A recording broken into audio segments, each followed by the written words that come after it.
So the first article that I chose is called The Changing Shape of a Shapeshifter, the French-Canadian Loup-Garou by Amy Ranson.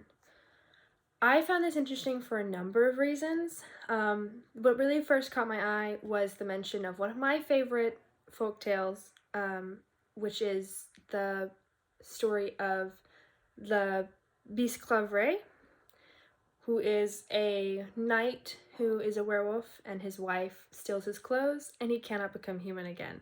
It's a really great story. I won't spoil it, but it's a lot of fun. So that's what first caught my eye, and then as I read through it, I found a lot more interesting things that I was just like, yes, this is fascinating. So the first thing that really caught my eye after the story that I'm familiar with was how Ransom really presents the werewolf as an evolution of this shape-shifting creature from an upper class member of society who is within relative control of himself into this sort of very demonically influenced devilish creature that is not in control. And she kind of attributes that to a difference between literary history and oral history within the storytelling, and I think that that is very interesting. I am wondering if maybe that's because the rich upperclassmen who these very nice werewolf stories were written about had the means financially to have these printed, and the common class did not have the means to have their oral stories printed. And Ransom talks about how it isn't until the late 19th, early 20th centuries that we really see these oral traditions about werewolves being written down and passed down. And she kind of focuses on France, on French stories, but in general, it's a very interesting article, and I think it would be very helpful to apply some of her arguments to Grimm's fairy tales, for example, especially in that she speaks about how shape-shifting, especially with werewolves, is anxiety about change, and also that it is kind of a blurring of the line between what is a man and what is an animal. So I found that very interesting.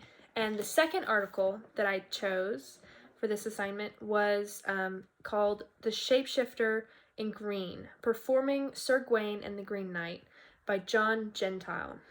I found this interesting for a number of reasons as well. On the surface, it did not seem very helpful, but as I sort of skimmed through it, I kept seeing things stick out to me, and I was like, okay, maybe I should give this a thorough read. So I did, and it was very interesting. He speaks about how Sir Gawain fights this Green Knight, obviously in the story, and how the Green Knight isn't a shapeshifter in the traditional sense that we would think of, where like the werewolf, he goes from a man to a monster, or a man to a creature, or whatever. He speaks about the Green Knight being a shapeshifter in that he is constantly changing positions, changing sides in the story, and yet throughout all of that, he is still the same character. He doesn't change at his core, which I found very interesting, and I am very curious to see if there are any characters in Grimm's fairy tales who do that, because it's something that I've never thought about looking for before.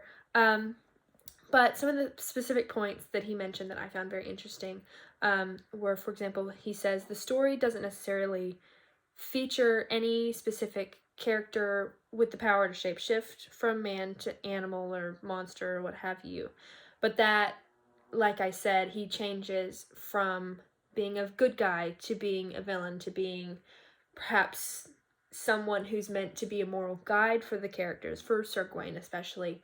And it's a very interesting kind of juxtaposition between the good guy, who we think is Sir Gawain, and the guy who is teaching this very helpful moral lesson, who we don't know. What is his purpose? What is his ultimate goal in this? We don't know, which I had not considered as a shapeshifter before. He also mentions that the Green Knight is not just a man, but he's also depicted as a wild man, and he discusses how the story of Sir Gawain and the Green Knight is an amalgamation of beliefs and stories that have been passed down from different cultures that have just sort of consolidated at this period when Sir Gawain and the Green Knight has really become its own thing into Sir Gawain and the Green Knight. And it's something that I had not considered. Like, it's something that was floating around back in my head, but I had not fully like committed to the yes, that's what it is.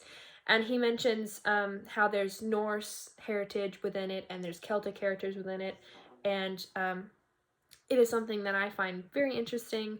The sort of history of how we get these stories and how they all kind of trickle down to the same one, which we recognize today. He also mentions that the Green Knight is a character who's intended to be out of the traditional roles of a story. He's not meant to be in shape. He's meant to be out of shape, and in that he's a shapeshifter.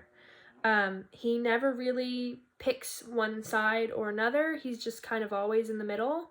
And even when he is punishing Sir Gawain, he's not really the bad guy because Sir Gawain is the one who failed the test. So it's this very thin line of like, is he a villain or is he not? So I found that very interesting. So I'm interested to see what similarities and differences between this version of shapeshifting and Grimm's fairy tales I can find.